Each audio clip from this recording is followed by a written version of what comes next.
Hello, welcome to Study Education Psychology. I'm Sajivani Vandekoon. Topic 9, Program for Students with Special Needs.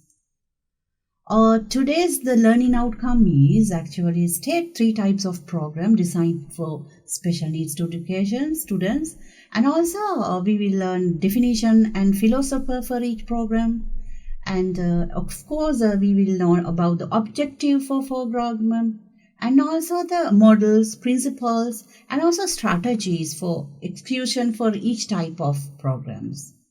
As summarized as a whole, 3 types of program for special needs students compared for normal students. So this is going to be our non-outcome.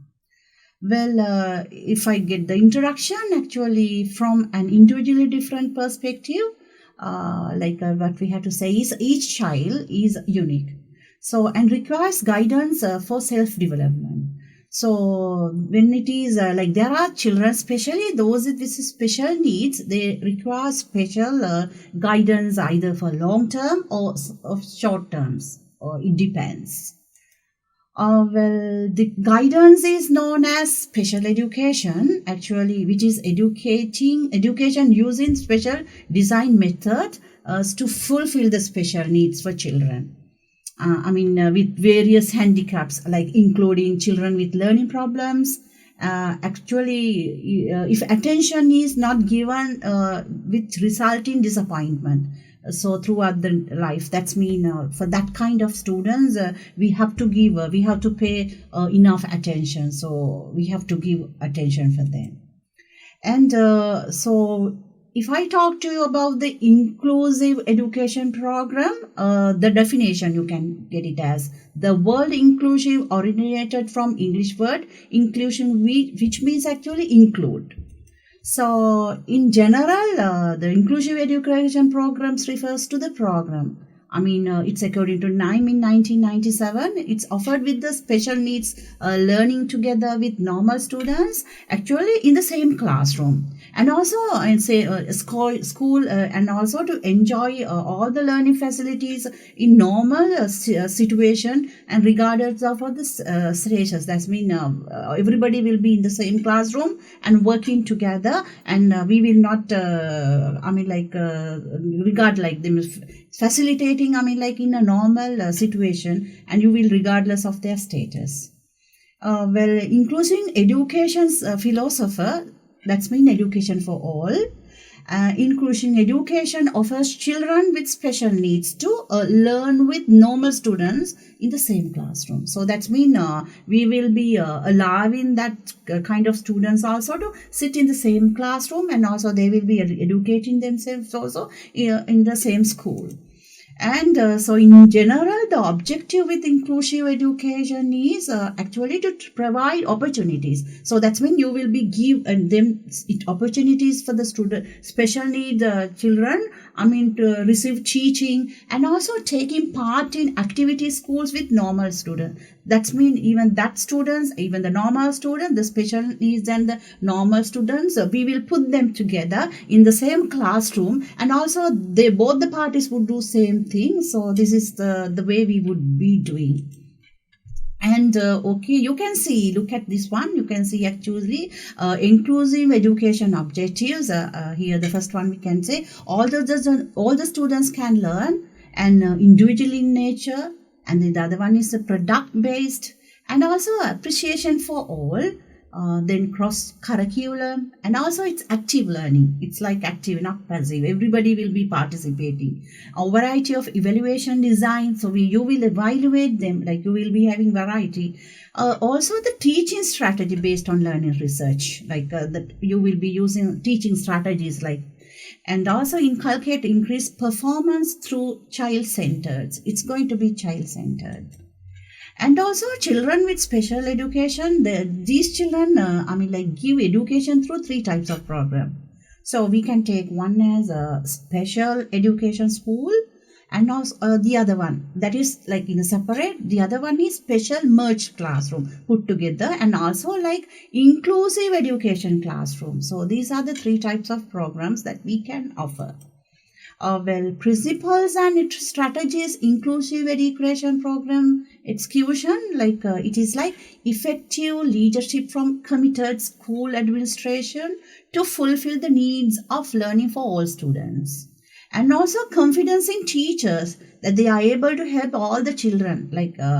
A teacher must be a very resourceful person, and she has to have the confidence. Like whenever the teacher is going to teach the student, she has to have the confidence in teaching them, giving the education. So also optimistic that all students can learn and succeed. So this is going to be also planning a support system for every teacher. So for every teacher there should be a planning. Also commitment to provide learning opportunities based on the curriculum. The commitment also should be there. Also provide systematic procedure to trace and check progress. And we should have some procedures in a systematic manner, like to trace the student and also to check the progress of the student. So these kind of things should be happen. If you look at this one here, actually, it is like to carry out inclusive education effectively, it is necessary to set up multidisciplinary team, which consists of, if you take the first one, there should be a medical specialist. Also, there should be a speech pathology and also welfare officer. And also you need to have a special education expert teacher who is expert actually in that special education. And also we need to have a education psychology specialist and also audiologist and a child specialist and social worker as well. And also when it comes there are 9 teaching and learning strategies. If you take the size and also the input and then again the participation, and then you can take also the time and also the difficulty. And the next one, choice, level of support and output, and also the curriculum. They are going to be the 9 teaching and learning strategies.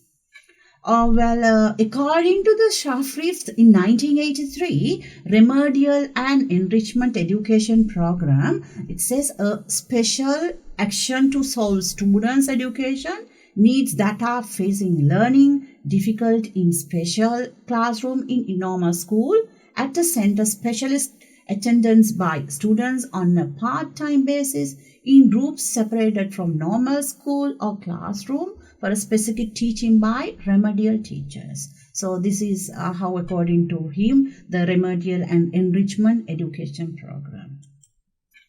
Well, when it comes to education, remedial education programs, objectives are to help weak students actually to develop certain skill concept. The other thing also, you got to build the confidence of them, the students, and also the correct students' wrong assumptions on concepts to skill. And also we have to provide opportunities to the students to learn mathematics according to their ability. So these are the things that remedials education objectives. The objectives of enrichment programs are to develop students' potential to the maximum. So we will develop their potential to the maximum. Also enable the students to try something to increase their creativity and intellect ability. So it is also the objective. Look at this one, you can see that the Remedial and Enrichment Education Program, if you look at the stage 1, it says to identify weak students and their learning problem. So what you have to do is when you get a student, try to identify what is the weak of the students and what are the learning problems that the student has. Then again you have to do is determine the source and cause of work weaknesses. You have to check it, why is this happening, and so what is the reason and kind of a thing. So find it, and then again you go to the stage 3. What you have to do is choose action, alternative activity for this particular student, and also evaluate the success of remedial programs. So this is to be done in a proper manner. If you want to, if you are to going to help a student who needs help, not like a normal. And also remedial and enrichment education program implementation, principles and strategies and issues. Teaching and learning of mathematics involve the skills of actually reading, writing and counting. So example of implementation of remedial enrichment, if you look at this one, it is like first is to evaluate the mastery of certain skill. Whether already mastered by the student or not. And also in teaching, the students who are slow to master the skill will not be given the enrichment program because they are a bit slow. So due to that. If the students have mastered the skill evaluated, they will be given the enrichment program. So this is the way. And also if the students have not mastered the skill evaluated, they will be given remedial programs. So that's mean you have to give some remedial programs to bring that particular child also to a certain standard. So individual education plan, right, according to the Bender, it's 1995, he defined it, individual education plan, that means IEP, as a teaching program based on evaluation of various disciplines and designed to fulfill the needs of individual handicapped students actually. So this is what is mentioned there. Well, according to the Ministry of Education in Malaysia, actually, it's 2001. So IEP is a continuous evaluation program for a particular student and as a base for education planning in special education program. So the objectives of individual education plans are to bring the students a participation in inclusive education for learning activities in classroom. So that's what we have to do. The other one is the individualized students need to current achievement and future aspiration. As also it should be based on student strength actually. According to students' strength, we will be addressing. Well, implementation of individual education plan, principles and strategies and issues. The principles can be used to for the implementation of individual education plan, such as you can say we can take it as appropriate age and also like flexible with future orientation, and the other one you can take employing holistic approach for students' education. And also using students' potential model to achieve a good education, also social and behavioral results as well. Also, you can take it increase students' self-esteem and ensure the students long-lasting in school. That means the student will be there, and also preparing information on child or student progress development. There should be information like you have to keep them, like you have to show that the progress of the development of the child. That is also, and also enrollment relevant management source with students' ability. And also provide students participation opportunities when appropriate. And also you can take the other one as an effective learning tool. This is going to be an effective tool. So when you keep, we can ultimately can see how the child has improved or how the child has progressed.